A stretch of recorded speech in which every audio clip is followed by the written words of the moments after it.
Right guys, Mark Crossfield here with GolfOnline, talking lob wedges and trying to get them up in the air, get some height and get them to stop, say on a chip shot.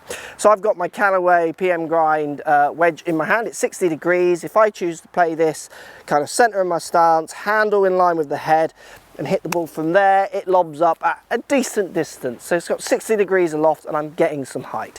Now I could choose to go higher. Situation requires it. No green to work with. I need the ball to stop. Those kind of things. So what I'm going to do is I'm going to twist the club around this axis of the shaft. I'm going to turn it this way, which is adding loft. But what it's also doing is it's making the face point more to the right. So the key thing to do here, which lots of people forget, is that if I'm going to twist the club around the axis of this shaft to point the face to the right, add loft, I now need to make sure I lower the handle to make sure that loft points straight again. So it's you've got to get out there and practice this. So I can't give you a measurement of how much twist and how much handle movement you need to do to make sure you hit the ball straight.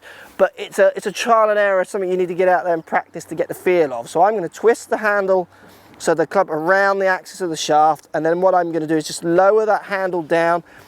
I've gone maybe 2 inches lower, it feels like, so that loft looks like it's pointing more straight, and I'm going to play my normal swing to try and pop that one way up in the air. So what happens, and like I say, it's a trial and error thing. What people tend to do, I see a lot, is they just twist that club around the axis of that shaft, hit their chip shot. It does go a bit higher, tends to pop out to the right. You've got to remember, if you're pointing that face to the right with a club with lots of loft, you need to lower that handle to make sure that loft is pointing straight again. Go and practice this on the range. Try and get a feel for how much you need to twist it to make sure you get the really high ones, but you're not losing them to the right all the time.